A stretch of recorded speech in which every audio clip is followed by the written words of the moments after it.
Isa sa mga aral na makukuha natin dito mga kapatid, ang pag-aayos ni Propeta Muhammad sallallahu alaihi wasallam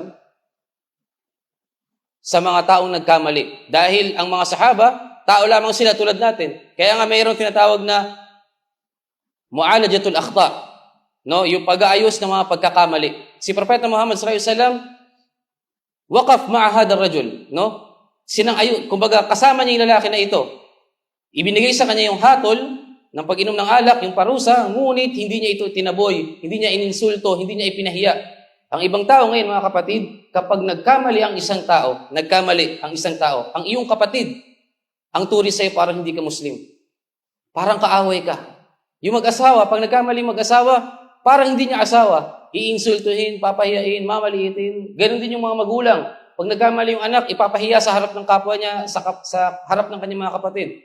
Mga kapatid, mayroong paraan ang pagtutuwid ng kamalian. Lahat tayo nagkakamali, ako nagkakamali, ikaw nagkakamali. Kullu bani Adam khata'. Ang sabi ni Propeta Muhammad sallallahu alaihi wasallam, ang lahat ng anak ni Adan ay nagkakamali. Ngunit papaano mo itutuwid ang pagkakamali na yan sa iyong sarili?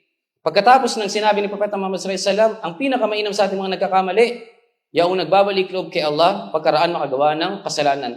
Kaya naman mga kapatid, kung ang iyong kapatid nakagawa ng pagkakamali,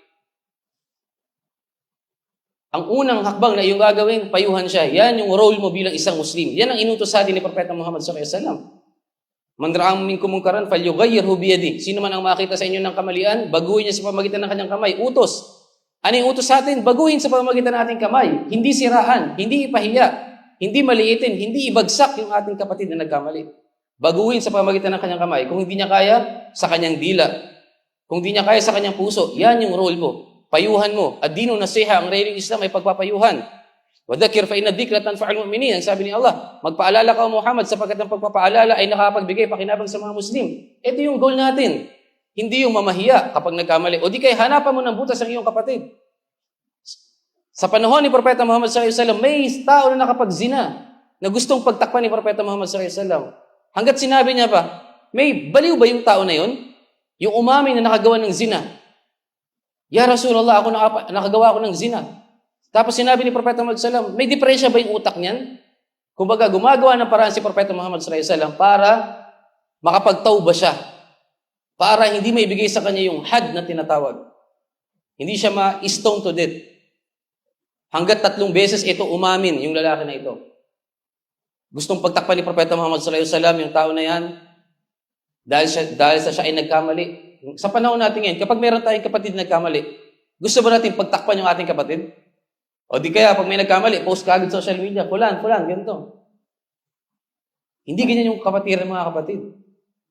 Ang kapatid mong Muslim, kapatid mo yan. Huwag mo siyang ituring na iyong kaaway. Hindi mo siya kalaban, kapatid mo. Si Allah subhanahu wa ta'ala nagbigay pugay sa atin, sa iyo. Ang sabi niya, innamal mu'minuna ikhwa. Kapatid mo siya. Tunay na yung mga sumasampalataya, sila ay magkakapatid. Ang sabi ni Allah subhanahu wa ta'ala, tunay na magkakapatid. Kaya ngayon, ano yung goal mo bilang isang Muslim kapag may nagkamali, nagkasala? Ituwid mo, payuhan mo, paalalahanan mo, at gumawa ka ng paraan na siya ay mapalapit kay Allah subhanahu wa ta'ala. Yan yung goal mo. Hindi kapag may nagkamali, lalo mo siyang papabagsakin. Matutuwa ka kapag siya nagkasala. Hindi ganyan yung Islam mga kapatid. Ang Islam, pagtutuwid.